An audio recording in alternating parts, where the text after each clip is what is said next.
Teman-teman, masih terkait dengan Pilpres 2024, ternyata banyak juga dukungan dari warga Papua untuk Anies Baswedan. Ini berita gembira ya, karena saya banyak menemukan video-video yang menyatakan dukungan terhadap Anies Baswedan, terutama dari warga Papua, teman-teman. Untuk lebih jelasnya, teman-teman langsung cek video ini.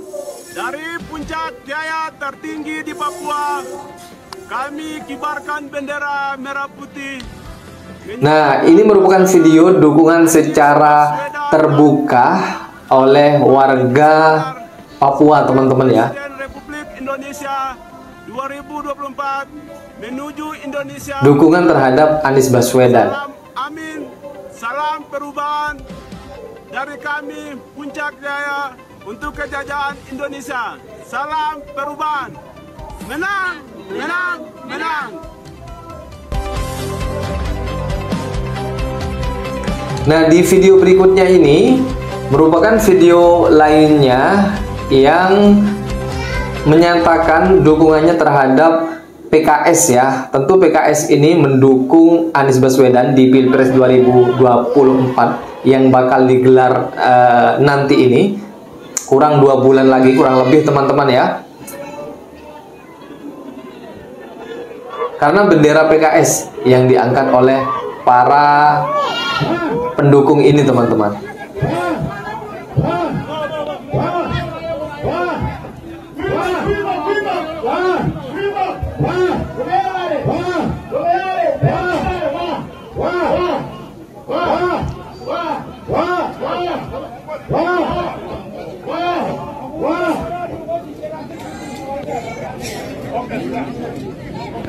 Ada lagi nggak yang membuat Om Kudiwa ini dukung Pak Anies?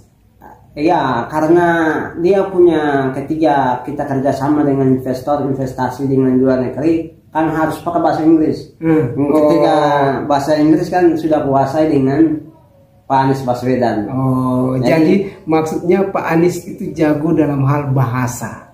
Dalam artian bahasa Inggris juga Pak Anies masuk. Jadi mau kemana-mana, dunia manapun saja, ia bisa masuk. Begitu ya? Ya, begitu. Bahkan bahasa Arab, bahasa Inggris, sudah oke, begitu. Assalamualaikum warahmatullahi wabarakatuh. Good evening, good morning everyone. The Honorable UN Secretary General Mr. Antonio Guterres, fellow governors and mayors, ladies and gentlemen. It's a city government has a duty to provide livable living environment for its residents. And this include addressing climate change impact by making efforts to reduce cities' carbon emissions. Cities globally have done so by putting in place commitments and resources in establishing climate action plan and delivering actions in transportation strategies, building codes, promoting clean energy, and many, many more. So ladies and gentlemen, cities across the globe are taking bold actions. So is Jakarta. Jakarta commits to be a climate resilient city, and at the moment, Jakarta is moving from car-oriented development to transit-oriented development. And Jakarta is leading in sustainable transportation and mobility transportations, and we would like to continue even further. So in these occasions, ladies and gentlemen, allow me to propose the assistance that cities needs from the UN. The UN may have a big role for supporting cities across the globe. First of all, the UN could encourage countries to acknowledge the achievements of climate actions at the city level, and that need to be calculated as part of national determined contributions of climate actions. Secondly, within the United Nations capacity, the organizations could lend a hand to foster vertical and horizontal integrations at actions and at policy levels. Lastly, toward the COP26, the United Nations could also support countries to develop comprehensive architecture and financing structure to translate the benefit that are obtained by national government in the global forum to be executed at the local level. Thank you very much. If I may interrupt, I just would like to say that we are fully on board with your suggestions. We'll do our best with our agencies and country teams to fully support your perspective, and in our global advocacy with governments to do exactly what you ask us to do in relation to your own governments.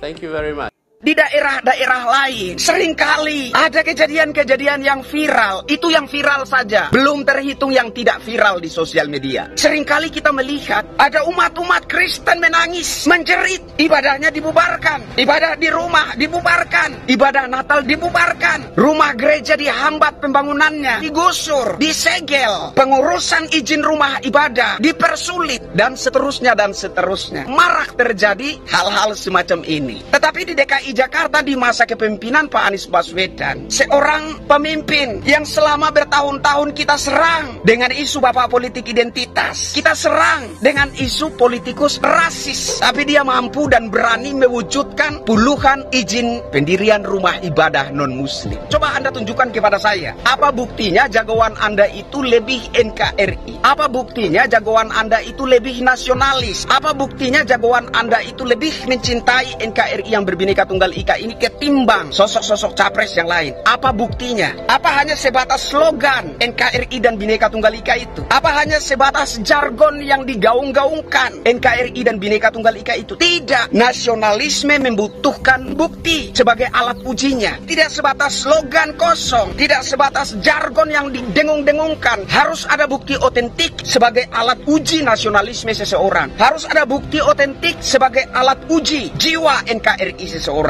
Oh, dia ini sering berbicara tentang pentingnya pemahaman kebangsaan. Artinya dia ini lebih NKRI, dia ini lebih idealis. Tidak seperti itu. Slogan kosong itu membutuhkan bukti sebagai alat uji nasionalisme seseorang. Saya mendukung Pak Anies Baswedan karena ada bukti yang dapat dijadikan alat uji nasionalisme seorang Anies Baswedan. Saya memutuskan menjadi pendukung Pak Anies Baswedan karena saya tahu ada sesuatu. Jadi yang telah itu teman-teman ya, video dukungan yang kita dapatkan dari warga Papua. Tentunya banyak dukungan dari pihak lainnya juga. Tentu di Papua ini, dikhususkan Papua ya, di tahun periode kemarin ketika Pilpres 2014 dan 2019 itu mayoritas di Papua ini adalah lumbung suaranya Bapak Jokowi, teman-teman.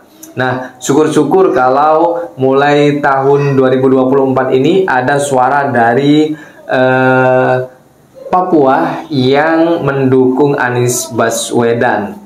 Jadi ini bisa dikatakan keuntungan karena memang mayoritas Papua mendukung Jokowi di 2019 kemarin dan di 2024 kemarin, teman-teman. Terima kasih. Semoga dukungan-dukungan dari kota lainnya atau dari provinsi lainnya atau dari daerah-daerah lainnya berdatangan untuk mendukung Capres Cawapres 01 ini, yaitu Amin Anies Muhaimin. Dan semoga teman-teman para pendukung yang lain tidak menggunakan cara-cara anarkis ya, karena memang saya pantau untuk tahun ini lebih aman, lebih kondusif, lebih slow ya kontestasinya dibanding dengan periode-periode berikutnya yang banyak label-label jelek yang disematkan kepada para pendukung yang satu dan pendukung yang lainnya. Terima kasih dari saya, semoga bermanfaat videonya. Assalamualaikum warahmatullahi wabarakatuh.